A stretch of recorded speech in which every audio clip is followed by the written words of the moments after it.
Queria chamar as crianças para virem aqui. Eu sei que tem algumas. Eu quero conversar com elas antes da pregação em si.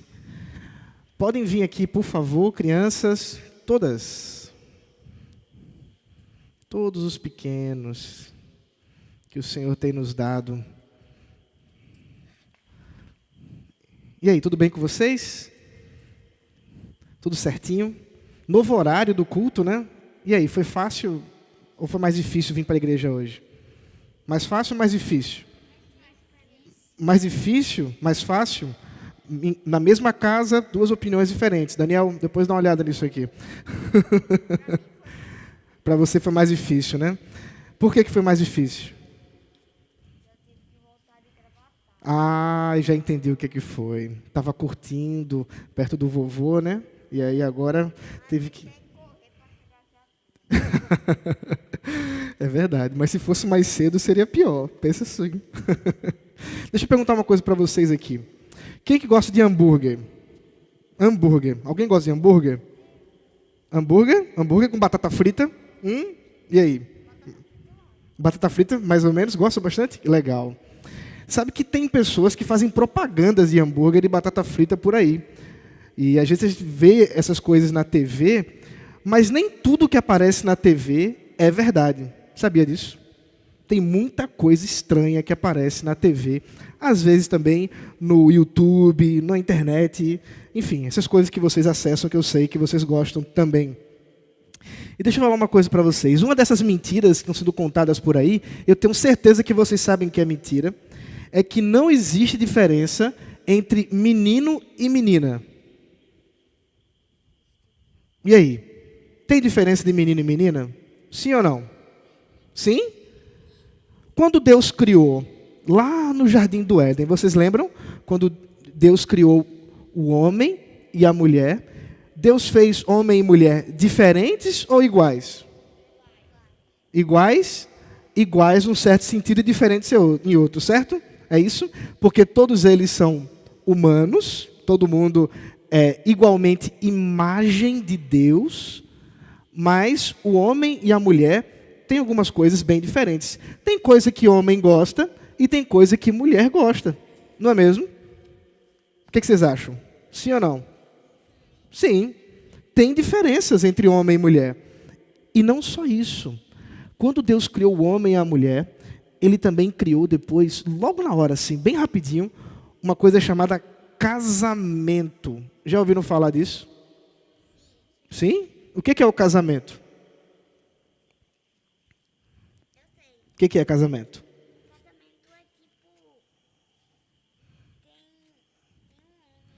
Tem um homem e uma mulher. Aí tem um casamento, que é quando um homem e uma mulher se unem para formar uma família. Isso mesmo. Deus criou a família e ela é constituída da forma que Deus fez. Isso mesmo. Deus criou o casamento para gerações e gerações. É isso mesmo. Porque é da união do homem e da mulher que nascem crianças, né? E é assim que Deus fez. E Deus olhou para tudo isso e Ele falou que isso é muito bom. Ele olhou e disse, isso aqui, é muito bom. Isso, portanto, é um padrão que Deus criou. É uma estrutura, é uma lei que Deus fez, que só pode ser assim. Não tem como gerar filhos de outro jeito. Não tem como. Agora, tem pessoas... Está muito alto o volume? Tem pessoas que dizem que pode ter casamento de outro jeito, porque eles querem negar as diferenças entre homem e mulher. Essas pessoas, elas devem ser amadas por nós. Nós podemos amar elas, mas a gente não precisa concordar com elas. Porque a gente, antes de concordar com qualquer pessoa, tem que concordar com quem? Com Deus. E Deus diz como as coisas devem ser. Eu quero que vocês lembrem-se disso. Isso tem tudo a ver com o sermão. Não é por causa do que andou acontecendo por aí, viu, papai e mamãe? Mas eu quero que vocês lembrem-se disso, porque mais e mais. Tem pessoas que dizem assim, ó, sabe o que Deus fez? Não tem importância nenhuma. O que importa é o que a gente escolhe. E eu quero que vocês lembrem já de hoje que as nossas escolhas devem sempre ser feitas segundo a vontade de Deus. Isso é uma coisa importante para vocês lembrarem. As nossas escolhas são feitas segundo a vontade de Deus. Deixa eu orar com vocês. Fecha o olhinho agora. Obrigado, Senhor, pelas nossas crianças. E nessa noite em especial, eu quero orar pela Tua proteção aos nossos filhos. Os dias são maus, Deus, e mais pessoas têm se levantado contra a Tua verdade, contra aquilo que o Senhor criou e revelou na Tua palavra. E os nossos filhos são alvo disso, Senhor. Os nossos filhos têm sido atacados de muitas e muitas maneiras. Que o Senhor nos ajude como pais a cuidar deles. Que o Senhor nos ajude a dizer a Tua verdade em amor. E poder, Deus, criar filhos e filhas segundo a Tua palavra. Que amem a Tua verdade e que proclamem ela com ousadia no poder do Espírito Santo. Em nome de Jesus. Amém. Vocês podem agora voltar junto do papai e da mamãe. E eu vou continuar a falar sobre isso com vocês.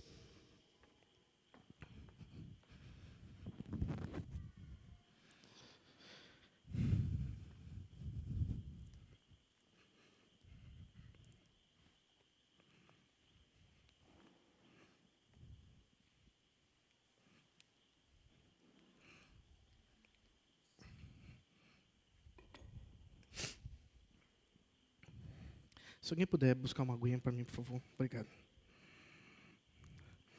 Graça e paz, queridos.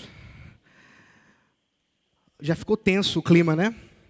Espero que piore. Vamos abrir as Sagradas Escrituras na primeira carta que o apóstolo Paulo escreveu à igreja em Corinto, capítulo 11. E hoje nós nos deteremos do versículo 2 ao 16. 1 aos Coríntios, capítulo 11, versículo 2 ao 16. Gente, esse texto é muito importante, você não pode piscar enquanto ele está sendo exposto. Eu espero cumprir minha tarefa de expor todo o texto em menos de 2 horas, tá? Que é o que eu tenho. Eu tenho 1 hora e 45 minutos para terminar esse sermão. Vamos à palavra do Senhor? Diz assim: eu os elogio, porque em tudo vocês se lembram de mim e retêm as tradições, assim como eu as transmiti a vocês. Quero, porém, que saibam que Cristo é o cabeça de todo homem, e o homem é o cabeça da mulher, e Deus é o cabeça de Cristo. Todo homem que ora ou profetiza com a cabeça coberta, desonra a sua própria cabeça. Toda mulher, porém, que ora ou profetiza com a cabeça descoberta, desonra a sua própria cabeça, porque é como se a tivesse rapada. Portanto, se a mulher não cobre a cabeça nesse caso, que rape o cabelo. Mas se é vergonhoso para a mulher tosquiar-se ou rapar o cabelo, que ela cubra a cabeça. Porque o homem não deve cobrir a cabeça, por ser ele imagem e glória de Deus, mas a mulher é glória do homem. Porque o homem não foi feito da mulher, mas a mulher foi feita do homem. Porque também o homem não foi criado por causa da mulher, e sim a mulher por causa do homem. Portanto, por causa dos anjos, a mulher deve trazer um sinal de autoridade na cabeça. No Senhor, todavia, nem a mulher é independente do homem, nem o homem é independente da mulher. Porque, assim como a mulher foi feita do homem, assim também o homem nasce da mulher e tudo vem de Deus. Julguem entre vocês mesmos. É próprio que a mulher ore a Deus com a cabeça descoberta? Ou a própria natureza não lhes ensina que é desonroso para o homem usar cabelo comprido? e que, tratando-se da mulher, é para ela uma glória, pois o cabelo lhe foi dado em lugar de véu. Mas, se alguém quiser discutir essa questão, saiba que nós não temos tal costume, nem as igrejas de Deus. Vamos orar. Santo Deus maravilhoso, estamos diante da Tua palavra, que o Senhor revelou. Então, cabe a nós conhecê-la, cabe a nós estudá-la. E nesse instante, Senhor, rogamos que o Teu Santo Espírito nos conduza ao entendimento correto dessa passagem. Que o Senhor dirija o nosso coração, a nossa mente, a fim de que, ao entendermos corretamente a Tua palavra, possamos também aplicá-la à nossa vida segundo a Tua vontade, Deus. Esse texto tem sido matéria de polêmica e discussão durante os séculos, mas nossa vontade não é entrar no debate ou na polêmica, mas antes de tudo, viver a vontade do Senhor, viver segundo o Teu mandamento, segundo aquilo que o Senhor deseja para a Tua igreja. Faz assim, Senhor, em nome de Jesus Cristo. Amém. Meus irmãos, nós somos influenciados pela cultura que nós vivemos. A cultura, sem dúvida, é algo que guia como nós nos vestimos, como nós nos comportamos, como nós falamos. Isso não é algo que precisa ser muito argumentado, vocês sabem que é assim. E não seria diferente com respeito à adoração. Não seria diferente com respeito ao culto a Deus. E dentro de uma cultura a qual que nós vivemos, e eu falei com as crianças um pouco disso que nós estamos vivenciando nesses últimos dias, estamos terminando aí o mês de junho, hoje é dia 27 de junho, acabando o mês, e esse tem sido agora o mês usado para o orgulho da comunidade homossexual, e aí com todas as suas siglas ligadas a esse movimento.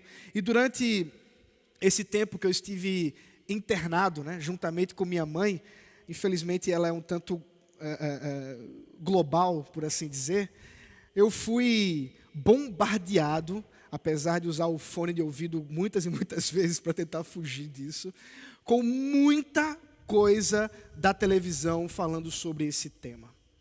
E eu estou usando esse exemplo apenas para que nós estejamos observando que a cultura que nós estamos inseridos, ela não é uma coisa amorfa ou neutra.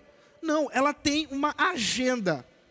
E por ter uma agenda, um direcionamento, talvez usar uma expressão mais evangélica, uma força espiritual, ou usando o termo que usei domingos passados, uma força demoníaca, nós certamente precisamos revisar o nosso proceder, enquanto lidando com a cultura também com a forma como nós pensamos o culto ao Senhor.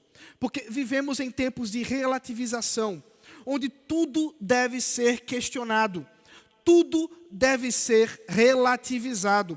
E não é à toa que há uma crise litúrgica, há uma crise de nós, inclusive, detectarmos um cristão, detectarmos o proceder da vida cristã. Eu sei que muitas vezes, até por uma influência também cultural, nós muitas e muitas vezes estamos focando muito mais na questão interna. O culto ao Senhor é uma questão espiritual, portanto, o que interessa é como eu penso no meu coração, é a minha intenção, é a minha motivação, e muito menos como eu me visto, muito menos o que eu falo, muito menos o que eu faço.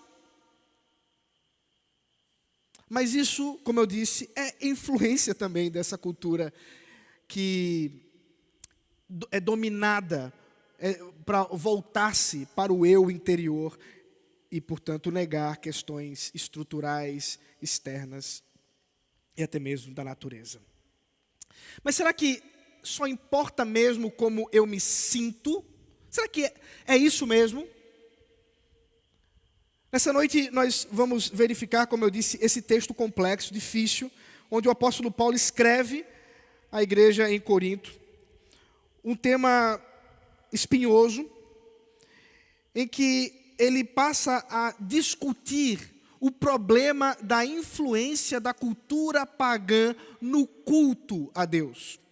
Isso não é o começo da história. Vocês estão acompanhando comigo desde o capítulo 8, o problema da relação entre o cristão e a cultura pagã, a adoração, as muitas e muitas influências que nós já conversamos por esses dias. Mas agora ele passa a falar de forma muito mais objetiva com relação ao culto a Deus, ao culto público. E vai se seguir assim até o capítulo 14, versículo 39. Quer dizer, até o capítulo 15, quando ele muda a temática. Então, o que significa, basicamente, é que nós vamos passar agora alguns meses falando sobre culto a Deus. E especialmente o problema da influência pagã em relação a como nós devemos nos portar com o culto, como nós devemos pensar a adoração a Deus. E pelo menos 5 temas o apóstolo Paulo se preocupa, e eu vou tentar expor esses 5 temas durante os muitos domingos que nós temos pela frente, onde hoje nós vamos falar sobre modéstia, no domingo que vem, se Deus permitir, a humildade, e assim segue-se sobre unidade, amor e ordem. São 5 princípios que o apóstolo Paulo ergue a respeito da adoração a Deus. Como eu disse, esse texto tem sido alvo de polêmica, mal interpretado, e eu espero hoje ajudar a trazer luz para todos nós diante de um texto mais difícil. Na verdade, da agora em diante, todos os textos são difíceis. Orem por mim, porque a partir de agora, basicamente, toda essa seção que eu acabei de mencionar, do capítulo 11, versículo 2 ao capítulo 14, 39, tem sido alvo de polêmica durante todos os séculos, e especialmente os últimos 200 anos. Mas uma coisa importante para que nós possamos entender o texto, antes mesmo de começar a pensar nele, é a cultura, em termos de cultura pagã, a respeito de adoração, o que influenciava, o que poderia influenciar o tema que nós estamos falando. A primeira coisa é que... Deixa eu só ajeitar uma coisa aqui.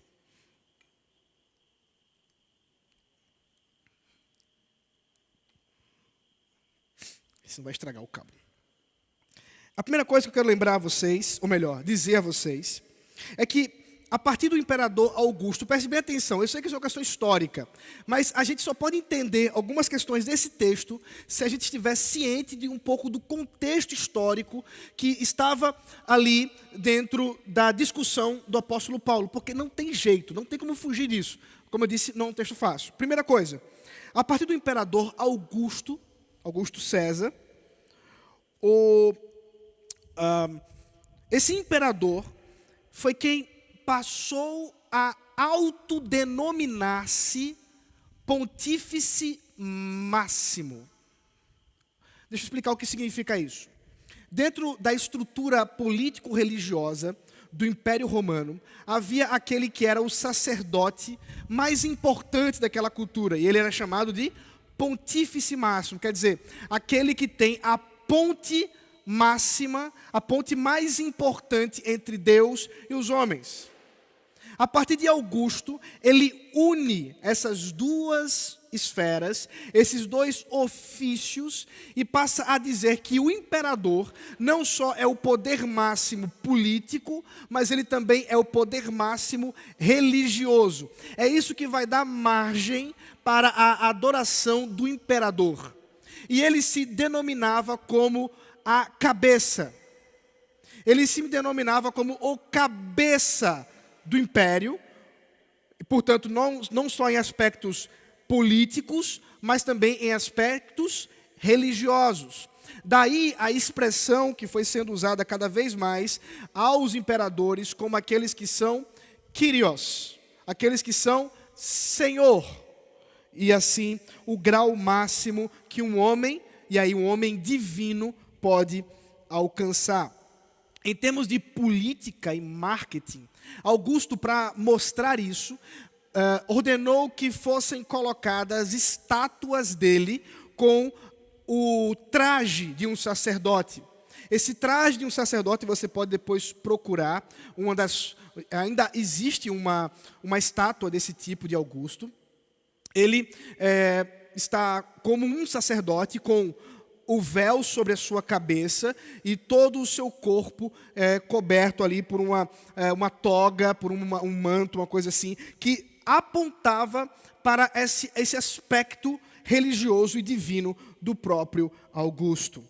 E exatamente, e como acontece hoje nos nossos dias, tendo alguém tão importante fazendo essas coisas, os homens na adoração pagã também cobriam as suas cabeças para adorar aos seus deuses. Inclusive isso era uma forma de apontar a sua conexão com a própria adoração ao imperador César, ao imperador Augusto, e aí todos eles que seguiram, e é claro, aos deuses os quais eles estavam adorando. Vocês estão me acompanhando?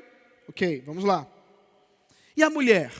Como era a relação da mulher com o véu? Eu estou fazendo isso tudo uma introdução histórica porque quando eu entrar no texto, isso vai encaixar perfeito, tá bom? A mulher, em relação ao véu, estava designada dentro da sociedade romana, greco-romana, de usar quando casava. O véu apontava para a relação daquela mulher como uma mulher casada, portanto compromissada, mas também a sua relação de submissão à autoridade do seu marido. E assim, portanto, todas as mulheres que eram casadas usavam o véu quando saíam de suas casas. Em casa não, claro, mas quando saíam de suas casas, quando estavam em público, elas usavam o véu a fim de mostrar àqueles que a observavam que ela tinha marido. Mas na cultura pagã, e eu já falei sobre isso, havia um tipo de adoração que constituía-se em banquetes e orgias. E esses banquetes eram ordenados na presença de vários homens casados com véu, que estavam ali presentes com eles, mulheres sem véu, portanto não casadas, que serviam como prostitutas e algumas como sacerdotisas cultuais. Assim, quando um homem era visto com uma mulher sem véu, sabia-se que não se tratava de sua esposa, mas tratava-se de talvez uma prostituta ou coisa do gênero, especialmente dentro desse contexto. A pergunta, portanto, que Paulo deseja responder diante desse contexto histórico que a igreja estava inserida, que muitos desses cristãos vivenciaram por muitos e muitos anos, era: e agora? Como os cristãos devem se portar? Essa pergunta permanece para nós hoje. É por isso que nessa noite nós vamos falar sobre modéstia e o culto, ou o culto e a modéstia cristã. O primeiro princípio, ou melhor, o grande princípio que Paulo elabora no versículo 2 e 3, e que vai dar ordem a todo o resto do seu argumento, é que o verdadeiro cabeça é Cristo. Volte comigo para o texto. Eu os elogio porque em tudo vocês se lembram de mim e retêm as tradições assim como eu as transmiti a vocês. Quero, porém, que saibam que Cristo é o cabeça de todo homem, e o homem é o cabeça da mulher, e Deus é o cabeça de Cristo. Paulo elogia a igreja, elogia porque eles têm seguido a tradição que ele mesmo ensinou. E esse elogio, queridos, não é um elogio falso, daquele tipo que às vezes a gente faz quando vai criticar alguém. Então você arranja alguma coisa boa, seja lá qual for, para dizer: olha, achei legal isso que você fez, mas, e aí, mais uma hora falando sobre o problema do que essa pessoa tenha feito. Mas aqui não é a mesma coisa que Paulo faz. Ele de fato está elogiando a igreja, ainda que ele se preocupe em fazer isso para começar a conversa.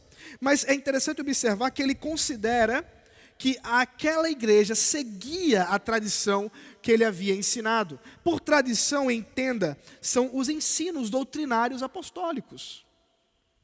É a doutrina bíblica, ensinada pelo apóstolo Paulo e, é claro, pelos outros apóstolos e, é claro, pela igreja como um todo. Essa vai ser sempre a ênfase de Paulo. No entanto, é curioso pensar que no mesmo capítulo, no versículo 17, ele vai dizer: no entanto, sobre o assunto da ceia do Senhor, eu não tenho do que elogiar vocês. Então, o que nós podemos observar, contrastando o versículo 2 com o versículo 17, é que o problema da modéstia, ou o problema da mulher com relação ao véu, o homem, não era um problema generalizado na igreja, mas havia talvez um grupo de homens e mulheres, não dá para saber de onde partia esse ímpeto por mudar as coisas, mas era pequeno, aparentemente barulhento, senão Paulo não teria gastado, né, sua tinta para escrever à igreja sobre o assunto. Mais pequeno, não o bastante para ele dizer que a igreja toda estava contaminada. Mas ele já estava preocupado com isso, porque a tradição cristã deve ser seguida. E aqui, por tradição, queridos, não confunda os termos como se fosse a tradição humana que muitas vezes nós criticamos. Mas aqui é a tradição bíblica, a tradição da doutrina da palavra de Deus. E qual é a grande tradição que ele mais uma vez lembra a essa igreja? Que o verdadeiro cabeça é Cristo. Essa questão de adoração a Deus tem que ser fundamentada no fato de que a igreja adora a Cristo. Que Cristo é de fato o cabeça, o fundamento da igreja. O grande alvo e objetivo da adoração da igreja. Enquanto que muitos haviam vivido por muito tempo no paganismo, vivido abandonados, né, meio à cultura pagã com relação aos seus pecados, e dito isso, assim, eu penso do hábito que muitos desenvolveram com relação à adoração pagã, à forma de vida pagã, e inclusive com relação a Augusto, ou César, ser o cabeça, não mais o Augusto do passado, porque esse já havia morrido nos séculos, algumas décadas anteriores, mas, seja o imperador qual fosse, eles estavam ligados a ele. Mudar a forma de adorar é fundamentada em mudar o objeto da adoração. Paulo deseja mostrar que, sendo Cristo e não o imperador, sendo Cristo e não um ídolo qualquer, que é o alvo, o objetivo da adoração, consequentemente, algumas mudanças precisam acontecer na forma como a igreja deve proceder com a adoração. Nesse sentido, nós somos levados a observar que a adoração cristã, ela tem esse nome não por acaso, mas porque ela é cristocêntrica. Cristo é o centro da nossa adoração. Tudo o que fazemos quando nos reunimos para adorar o Senhor deve estar fundamentado na vontade de Cristo, naquilo que Ele revela na sua palavra. Nós não fomos chamados para criar, porque se criarmos, nós vamos criar de onde? De onde? Veja, é muito simples. Se você não se basear na palavra de Deus, fundamentado na palavra de Deus, para adorar a Deus, você vai se fundamentar aonde? Na cultura. Na imitação com o mundo. E é por isso que temos visto tanto e tanto problema com relação à adoração ao Senhor.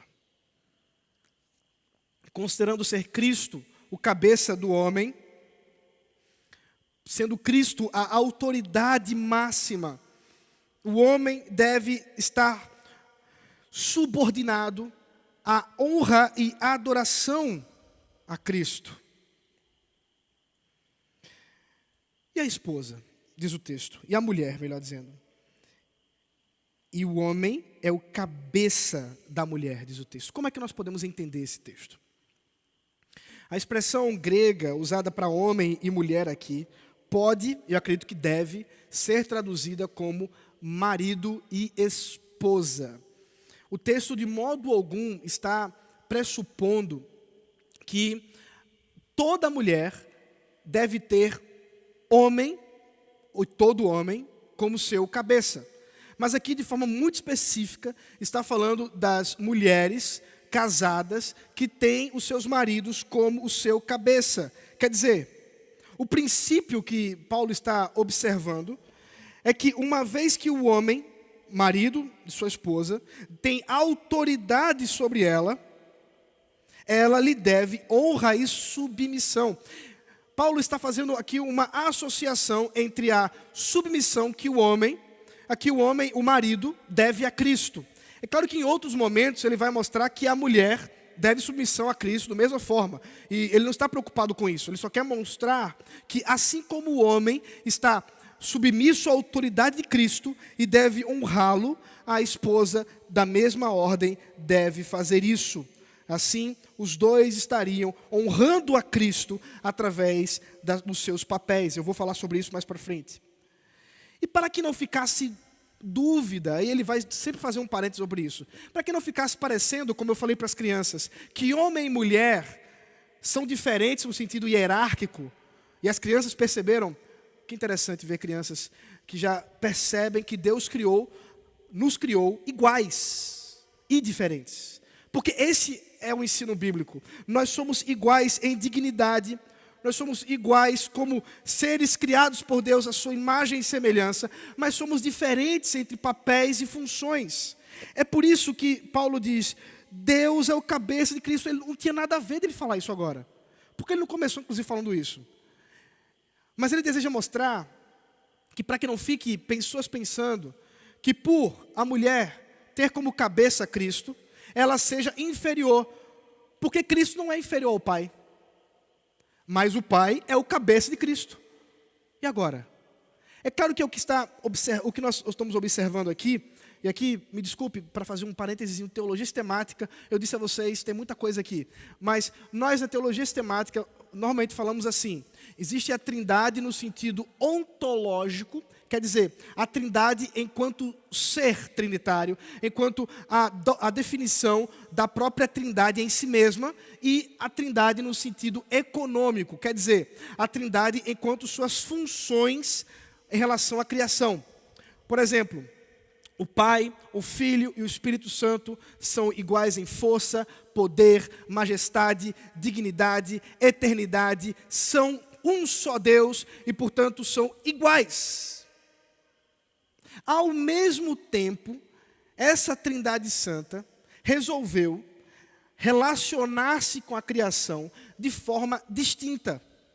Nós vemos isso desde o Gênesis, quando nós temos o Pai que fala, o Cristo que cria, o Filho que cria, porque Ele é a palavra de Deus, João capítulo 1, e o Espírito Santo que, de uma certa forma, ordena e mantém as coisas como Ele criou, como nós observamos na sequência do texto, lá em Gênesis capítulo 1 ainda, que o Espírito de Deus pairava. A mesma forma nós encontramos sobre a salvação. Eu estou só gastando um tempo só para você entender o que eu quero dizer com isso. Na salvação, nós temos o Pai que ordenou todas as coisas. Efésios capítulo 1, você vai ver isso. O Pai que ordenou todas as coisas em Cristo.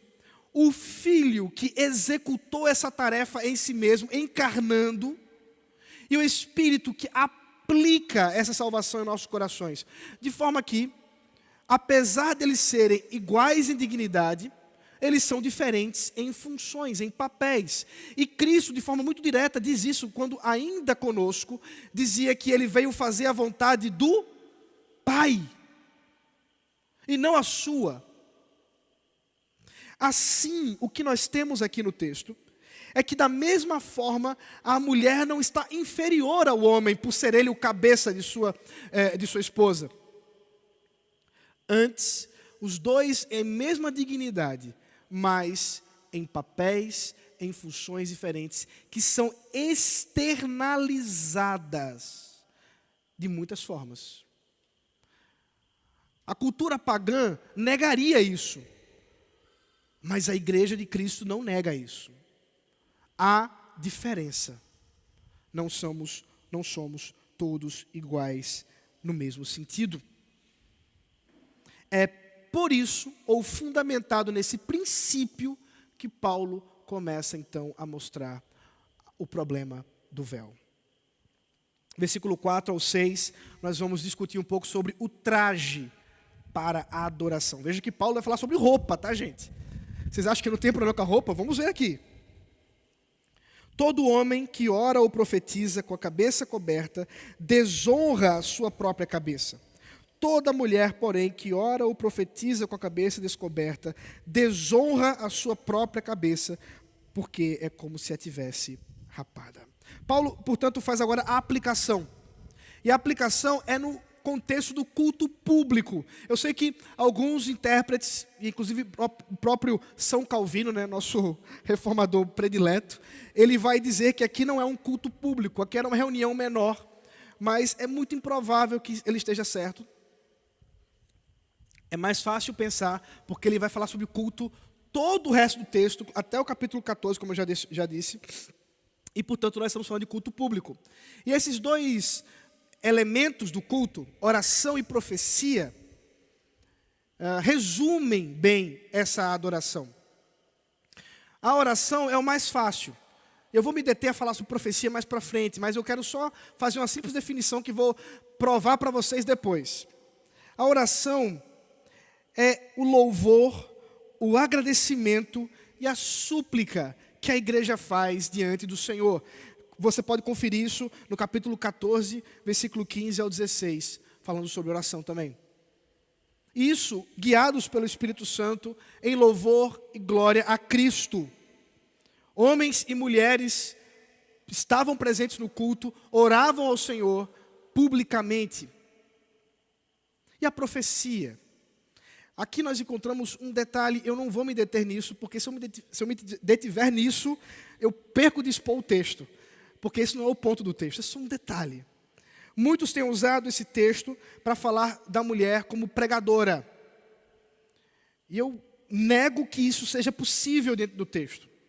Primeiro porque a profecia não é a mesma coisa de pregação. Nós encontramos a profecia como um dom espiritual, revelacional, que estava associado à fala de forma extemporânea ou espontânea. Eu vou explicar tudo isso mais para frente, por isso que eu não vou me deter tanto aqui, vocês vão ter que acreditar em mim por enquanto. E que tem o objetivo de edificar, exortar e consolar. O que significa ser extemporâneo ou espontâneo?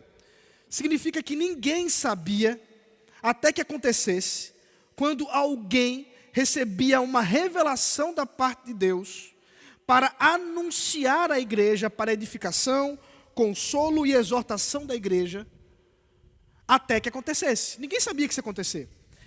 E o próprio Deus havia prometido em Joel, e cumpriu em Atos, ou pelo menos como está relatado em Atos, capítulo 2, versículo 17 e 18, que as mulheres, as crianças, os homens, os idosos, todo mundo iria profetizar. Então a profecia era de certa forma, ela poderia acontecer de forma global e generalizada, contanto que ordenada. Isso vai, o capítulo 14 vai mostrar isso, como é que essa ordem poderia surgir.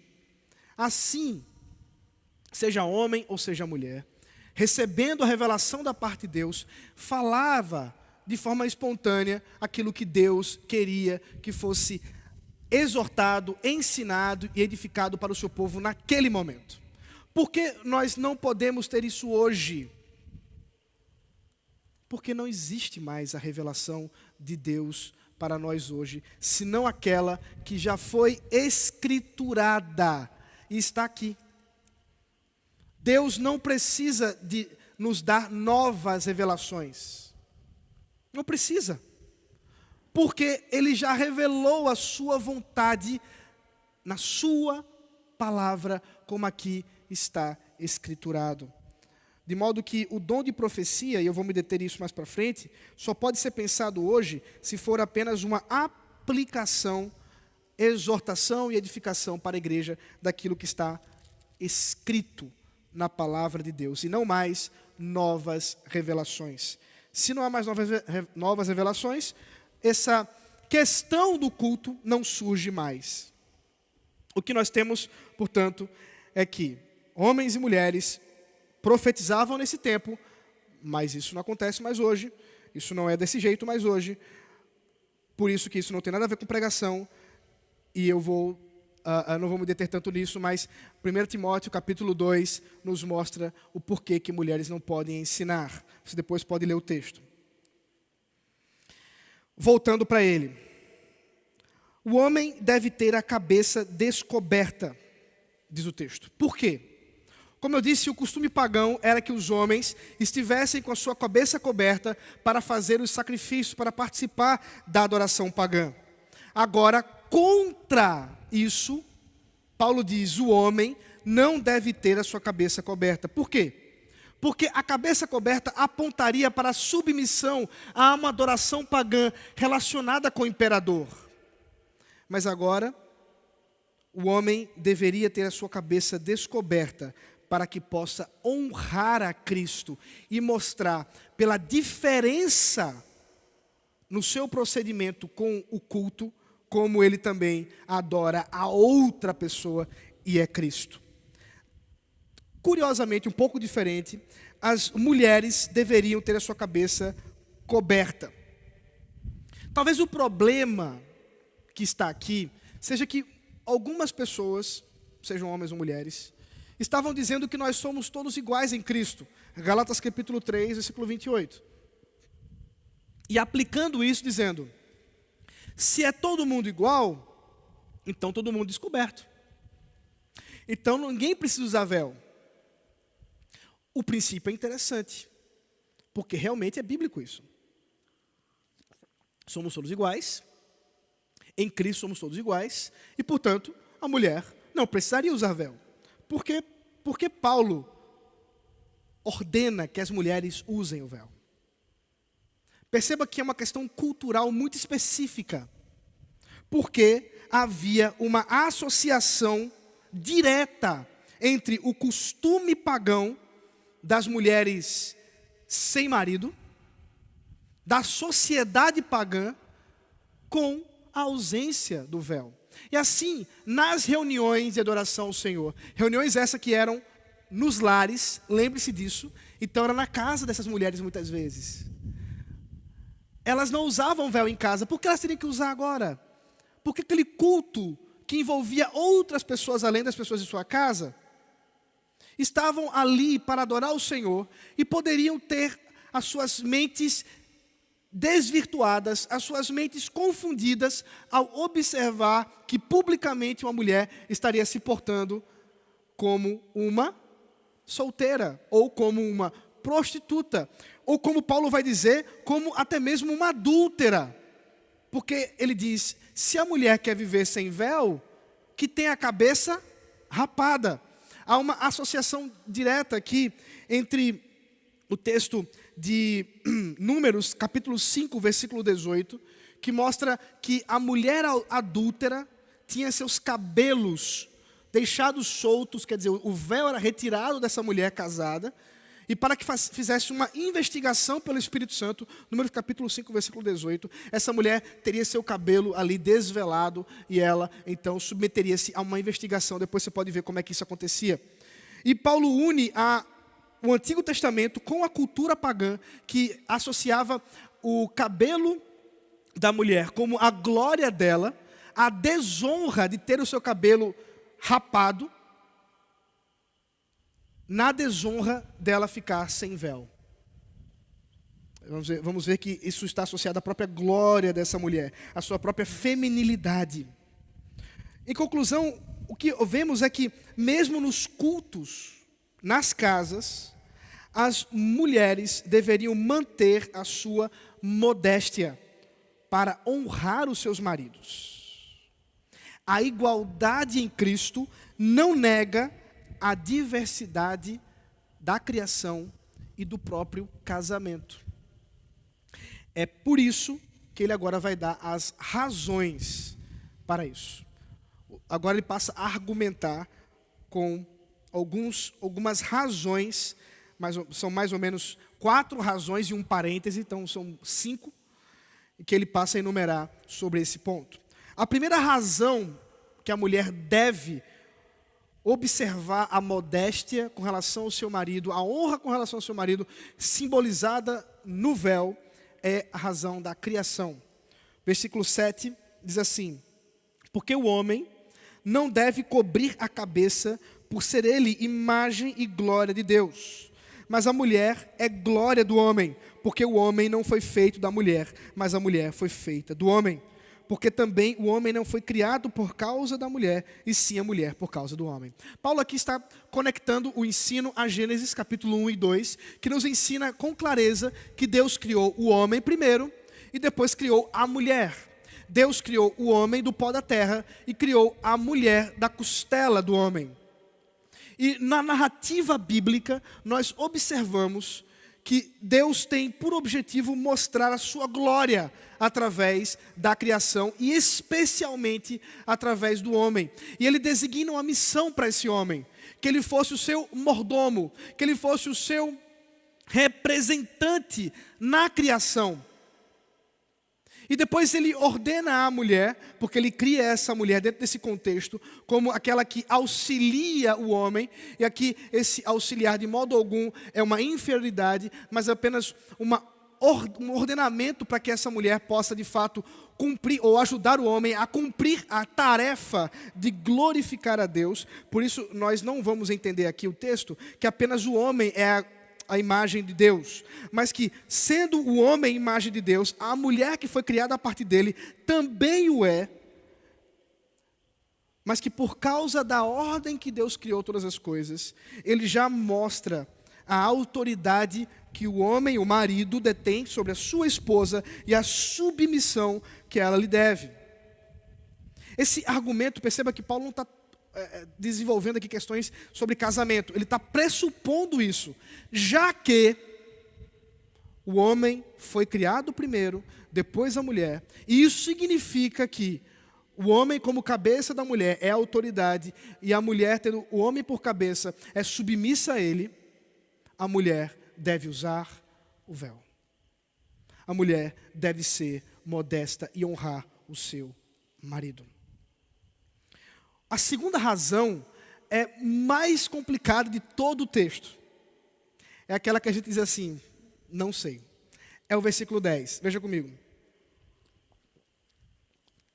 Portanto, por causa dos anjos, a mulher deve trazer um sinal de autoridade na cabeça. Queridos, basicamente todos os comentaristas, pelo menos todos que eu já li, e foram muitos, concluem que essa é a hora que a gente se ajoelha e diz assim, Senhor, não dá para a gente ter certeza. Não dá para a gente ter toda a convicção do que o texto está dizendo diretamente. As opções são muitas diante do caso. Primeiro, o que significa anjo?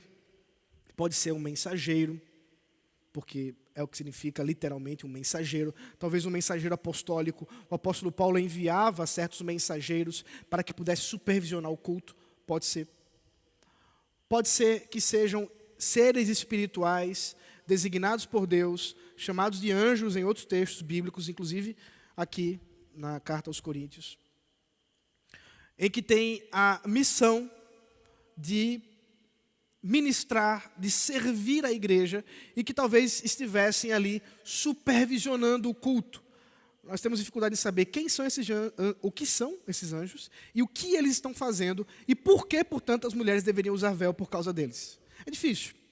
Talvez a proposta menos problemática e aquela que é mais aceita entre os conservadores, é que ali nós temos, ou aqui nós temos, uma presença de fato angelical. Nós cremos que os anjos estão presentes diante de nós, porque estão presentes diante de Deus, servindo ao Senhor e talvez participando espiritualmente, ainda que nós não possamos vê-los, da adoração que nós estamos dando a Deus. E talvez aí seja um alerta do apóstolo Paulo dizendo, vocês não estão sozinhos. Quando vocês adoram a Deus, o próprio Cristo se faz presente, porque Cristo está diante da igreja para receber a adoração. Mas não só ele, os anjos também estão presentes. E a desonra aos seus maridos, que leva a desonra a Cristo, também levará a desonra aos próprios anjos que se fazem presentes. Como eu disse, não é fácil. Não é um texto fácil. Mas, independente exatamente do que significa isso, o ponto que o apóstolo Paulo deseja mostrar é que há um sinal que a mulher deseja ou deve desejar ter consigo na sua vida, na sua forma de se portar publicamente e especialmente na adoração, que é a sua submissão ao seu cabeça, ao seu marido. Diante disso, talvez as pessoas que estivessem lendo inicialmente a carta pudessem já estar meio incomodadas, como alguns de vocês podem estar. Esse Paulo é meio machista, não? Que misógino. Cadê a sororidade? Mas Paulo faz um parêntese. O versículo 11 e 12 nos mostra Paulo procurando fugir do mal entendido. Volte para mim comigo com o texto. No Senhor, todavia, nem a mulher é independente do homem, nem o homem é independente da mulher. Porque assim como a mulher foi feita do homem, assim também o homem nasce da mulher e tudo vem de Deus. Opa! Que bom que Paulo se preocupou em nos deixar claro que ele não está falando de hierarquias de dignidade. Observe que eu tenho enfatizado isso, mas porque o texto enfatiza. Apesar de Paulo toda hora estar falando das diferenças entre homem e mulher, das diferenças que precisam ser manifestadas no culto, ele não quer mostrar com isso que haja qualquer superioridade por parte do homem em relação à mulher. Não, porque nenhum e nenhum outro é independente em si mesmo. Antes somos todos codependentes porque fomos criados a fim de glorificar a Deus. Manifestarmos isso na união do casamento. Por isso, a conclusão, tudo vem de Deus. Assim, não é uma questão de dignidade ou de inferioridade da mulher, mas de distinção. Observe, a ênfase de Paulo é diferente e precisa ser levado em consideração essas coisas. Porque a cultura pagã aponta para uma manifestação distinta. A ênfase de alguns grupos com péssima teologia levava a crer que era tudo igual, mas não. É preciso considerar que há diferenças. Isso precisa estar claro. E nós estamos chegando no fim do texto, irmãos. Agora vem a razão da natureza. Versículo 13 ao 15. Julguem entre vocês mesmos. É próprio que a mulher ore a Deus com a cabeça descoberta? Ou a própria natureza não lhes ensina que é desonroso para o homem usar cabelo comprido? E que tratando-se da mulher, é para ela uma glória, pois o cabelo foi-lhe dado em lugar do véu. Paulo agora apela para a natureza, para a anatomia humana. E ele não vai se preocupar com a anatomia talvez mais óbvia, ele poderia falar sobre isso, mas ele não falou. Ele vai para o cabelo, porque o assunto é cabeça. Ele fala sobre o cabelo do homem e da mulher. Eu não quero discutir, e não é o ponto de Paulo, discutir tanto a questão da natureza enquanto biologia do cabelo do homem e do cabelo da mulher. E aí, a natureza nesse sentido de Paulo, que se envolve no que é próprio, a palavra que ele usa, o que é próprio à mulher, o que é próprio ao homem, está conectado tanto com a questão física como a questão cultural. E basta que nós olhemos aqui, e a gente poderia concluir com uma certa obviedade que os homens têm cabelos mais curtos que as mulheres. O que Paulo está dizendo é algo mais do senso comum. A preocupação dele não é tanto em tentar ver as questões genéticas, que talvez você poderia dizer assim, não, mas o cabelo do homem cresce mais rápido que o cabelo da mulher, existem algumas pesquisas relacionadas a isso, mas isso não é o ponto de Paulo. Paulo está dizendo assim, abra a janela, dá uma olhada. Como é que a mulher está? Como é que o homem está? Porque é mais normal, é mais natural que as mulheres tenham cabelos mais compridos que os homens. Especialmente aqui na cultura europeia, onde Paulo está inserido. Veja, nem é uma discussão sobre tipos de cabelo, tá, gente? Não se percam nessas coisas, nessas coisas pequenas que podem desvirtuar do sentido do texto. O ponto é, preste bem atenção, esqueça a chuva, o ponto é que, olhando para fora, a gente já pode ver, tem uma diferença natural entre homens e mulheres. E mais, ele diz, não é verdade que para as mulheres o cabelo lhe é como uma coisa gloriosa, não aponta para a sua feminilidade, e isso nós temos algumas pesquisas arqueológicas, algumas pesquisas da cultura da época, que realmente representavam, diante inclusive da forma como se vestiam naquele tempo, que o cabelo da mulher era um objeto de sensualidade da própria mulher. O que leva a considerar mais um problema. Porque enquanto que para a mulher o cabelo é algo que mostra a sua beleza, que mostra a sua feminilidade, deixar o cabelo solto sem o véu levaria os irmãozinhos a pecar. Levaria muitos que olhassem para isso a desejá-la como não convém, porque ela era casada. Por isso que, assim como seria estranho para um homem usar cabelos compridos, seria estranho para uma mulher estar com seus cabelos rapados. Assim, Paulo deseja nos mostrar que até mesmo pela natureza, até mesmo pela manifestação da criação de Deus, há diferença entre homens e mulheres. E para arrematar, concluir o texto, Paulo diz, quer saber de uma coisa?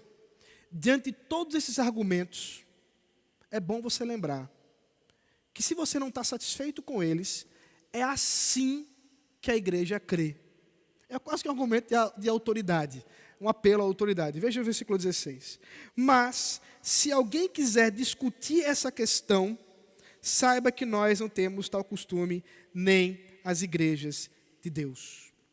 Só explicar uma coisa que eu não expliquei ainda no versículo 15. O apóstolo Paulo fala assim, pois o cabelo lhe foi dado em lugar de véu. Aqui tem um problema de interpretação muito comum em nossos dias, então só para justificar. A palavra em lugar de, nesse sentido aqui, significa que é um sinal do uso do véu. Deixa eu ler de novo o texto, como a gente poderia interpretá-lo de uma outra forma. Pois o cabelo lhe foi dado como se fosse um véu. A ideia que Paulo deseja mostrar é que o cabelo da mulher já aponta para a necessidade do seu véu dentro daquela cultura. E aí voltamos para o versículo 16, ele apela para o costume da igreja. Se alguém deseja discutir esse assunto, saiba, a igreja de Deus, em todos os cantos, crê assim. Se você crê diferente, está fora. Paulo faz um apelo da tradição, mas um apelo certo. De fato, é verdade isso.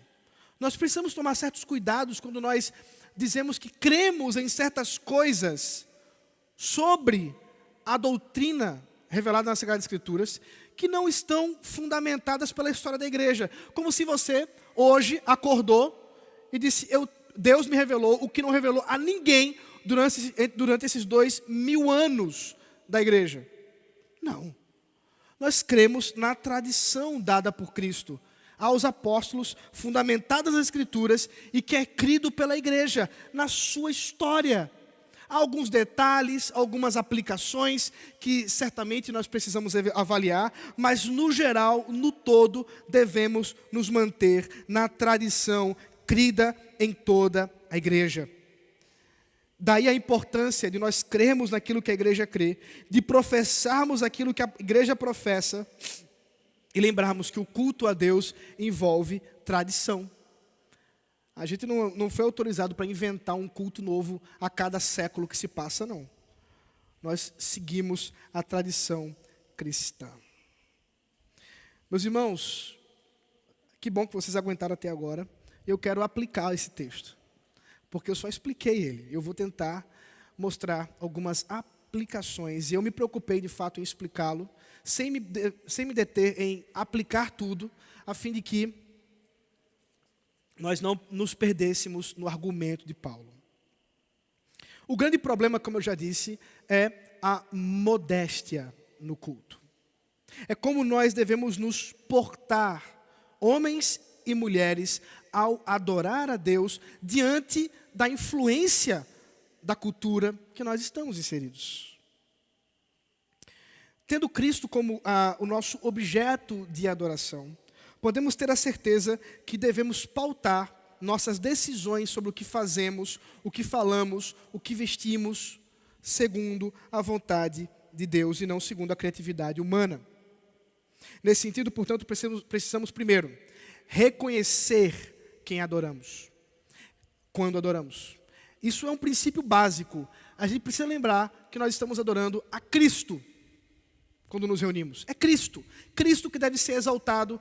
Cristo que deve ser aquele que a atenção deve estar voltada. É por isso que é um risco que os nossos irmãos aqui da música, e não se sintam ofendidos não, tá, irmãos? Eu vou dar exemplos bem genéricos. Não é a ninguém específico, mas a gente precisa para aplicar. É por isso que os irmãos da música devem tomar tanto cuidado, porque os gestos que eles fazem, as ações que eles fazem, até a desafinada que dão, o erro que fazem, uma risadinha que cometem, um olhando para o outro, pode distorcer o lugar de Cristo. Para mim é assustador pensar que alguém pode imaginar que um guitarrista, no meio do culto, fazendo um solo, com todas as escalas dórica, pentatônica, de todas as origens gregas que você possa imaginar, está glorificando a Cristo, ainda que ele esteja executando perfeitamente a sua tarefa. Ele está desvirtuando o foco por uma influência pagã de show. De onde, inclusive, talvez ele tenha retirado isso. Talvez ele seja um músico profissional que faz isso no mundo, que faz isso. E eu já ouvi isso dezenas de vezes. Eu não vou citar nomes, porque eu já participei de cultos em que havia guitarristas dos mais importantes do Brasil, onde dizia assim: se ele faz isso no carnaval, se ele faz isso num show, por que ele não pode fazer no culto? Eu respondo: porque a glória é de Cristo. E isso não pode acontecer. A mesma coisa nós poderíamos falar mais a respeito da música, mas eu não quero focar tanto nisso, porque o assunto não é só isso. Mas isso talvez esteja envolvido com o traje que você vem para a igreja. Até com a cor que você usa da sua roupa. E aí a gente une, talvez, não só o nosso objeto de adoração, mas de fato como as mulheres e os homens devem se portar enquanto se vestem ao vir ao culto. Não só o culto, mas especialmente o culto, porque é o ponto. A cultura nossa é super sensualizada, meus irmãos. E por super sensualizada significa que nós estamos acostumados com a sensualidade. Você vai numa loja, é difícil encontrar uma roupa para homem ou para mulher que glorifique a Deus. É quase uma obra de arqueologia. Um trabalho de arqueologia. Você tem que sair caçando, procurando, vai ali. Porque existe um foco, um objetivo, uma agenda. Preste bem atenção, queridos. Roupa não é neutro. Não é.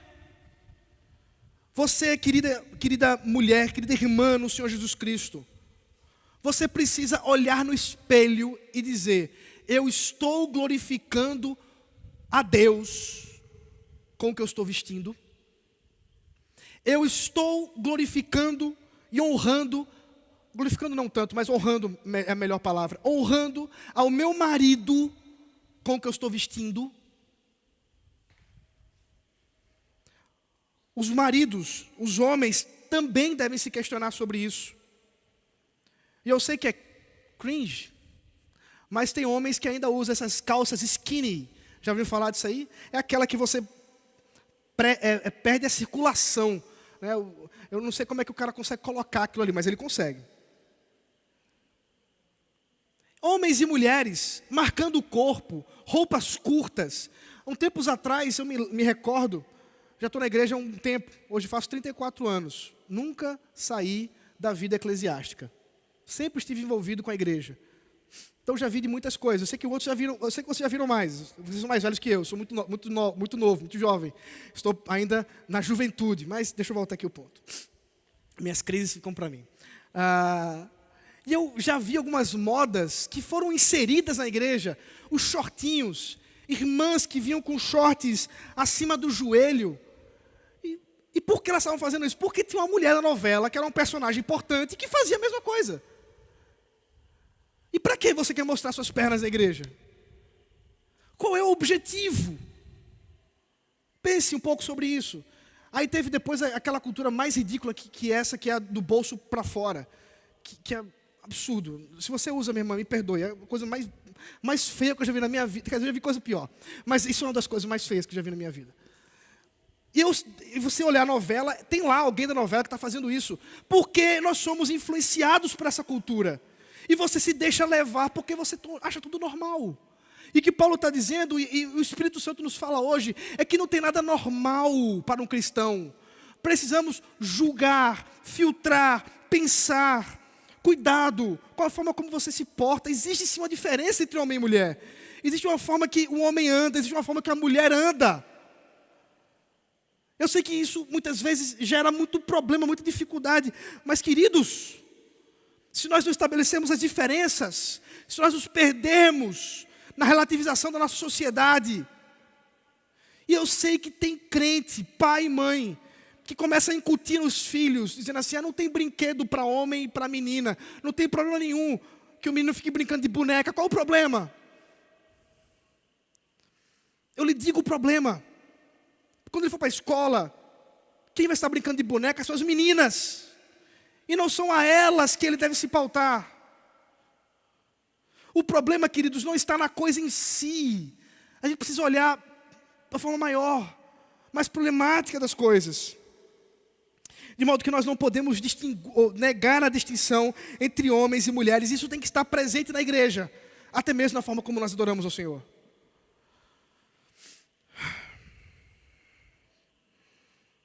Precisamos reconhecer a tradição.